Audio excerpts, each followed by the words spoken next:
Bonjour les miraculeurs, j'espère que vous allez bien.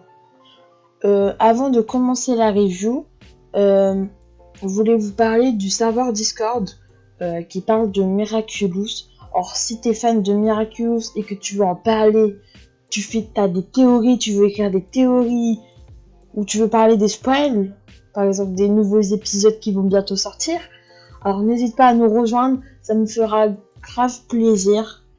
Et voilà. Et cette review parlera de Queen Banana. Donc si vous ne l'avez pas vue, alerte spoiler. Donc ça va spoiler l'épisode. Donc voilà. Moi je vous laisse. Je vous dis bon visionnage. Vous savez, ça arrive assez souvent de devoir adapter le scénario sur un tournage au dernier moment. Ça s'appelle Une trahison, du temps perdu, renoncer à ses rêves. Marinette prépare des costumes pour le film du collège. Arrivés au collège, Zoé et Mylène révisent leurs textes. Chloé voit que sa sœur passe à la télé et fonce au collège. Chloé, qui arrive dans la salle, crie sur sa sœur, mais Marinette défend Zoé et Chloé part juste après. Marinette et l'équipe du tournage arrivent dans le bureau de Bob Ross. Bob Ross décide de remplacer Zoé par Chloé. Arrivée dans le lieu du tournage, Chloé n'arrête pas de changer le scénario du film.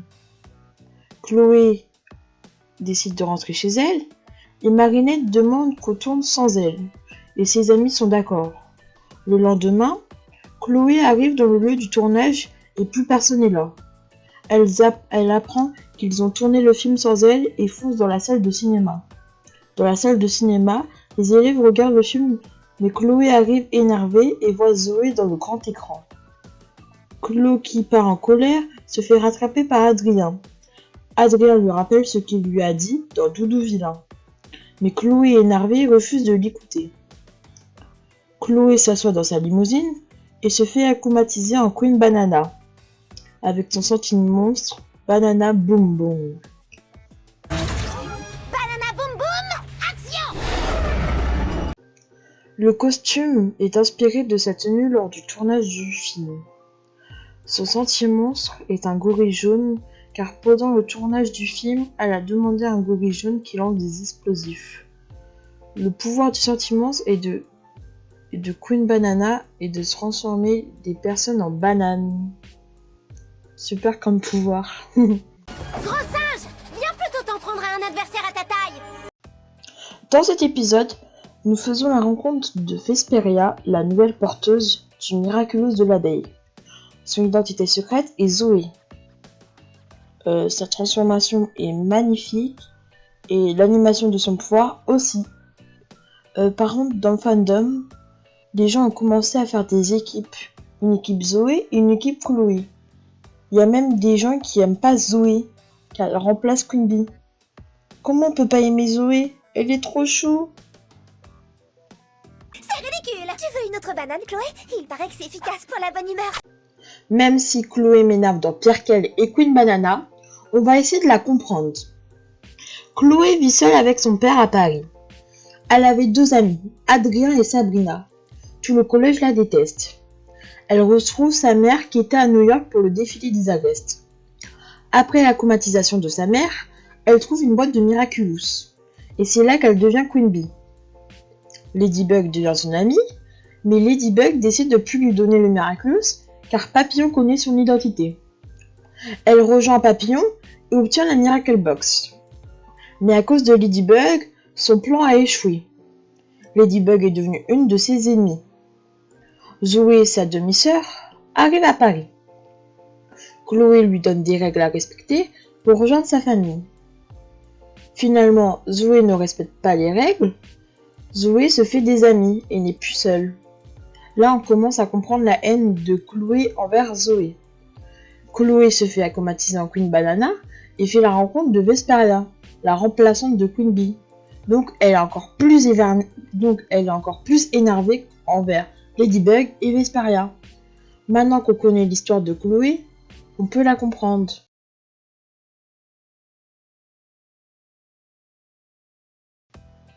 Dans cet épisode aussi, on voit aussi enfin le pouvoir du Magical Charm qui fait une espèce de protection Et voilà, c'est la fin de la review.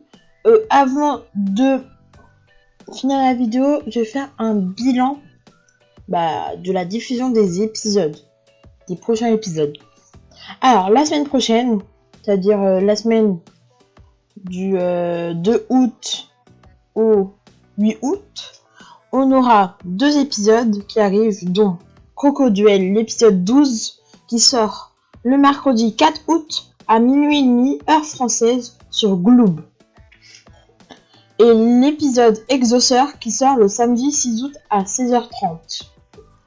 Quant à RTS, il reprendra la diffusion de la saison 4 à partir du 28 août. Aussi pour TF1, ils sont encore en pause estivale et pour le moment, je pense qu'ils vont reprendre en septembre si vous voulez les épisodes en français. Et je pense que le prochain épisode qui sera diffusé, Optigami, je pense, ou Santibulaire ou Exauceur. Je sais plus encore la liste. Attendez, je regarde la liste. Ils ont diffusé. Ouais, ils ont. Le prochain épisode, donc, ça sera Crocoduel, je pense. Le prochain épisode français sera sur TF1, peut-être Crocoduel. C'est une théorie. Alors, pensez pas que le prochain épisode qu'ils vont diffuser, c'est Crocoduel. Ne m'écoutez pas. Je sais juste une théorie. Peut-être que c'est faux, peut-être que c'est vrai. Je sais pas. C'est juste une théorie. Voilà. Du coup, la semaine prochaine, il y a 2 épisodes qui ne sont pas en français, bien sûr. Si vous voulez les voir, mais vous savez pas où, je les diffuse sur mon serveur Discord. C'est-à-dire que je vous les montre en direct sur mon serveur Discord, car je ne fais plus de live sur la diffusion des épisodes, car quand je faisais des lives, j'étais obligée de les rendre transparents et tout petits, du coup vous les voyez pas. Vous les voyez très très mal les épisodes et tout petits. Du coup là ça sera comme l'épisode, en fait ça sera super grand parce que moi aussi je regarderai l'épisode. Et voilà, du coup n'hésite pas à rejoindre le serveur Discord. Et du coup moi je vous fais des énormes bisous. Et moi je vous dis, restez connectés les miraculeurs.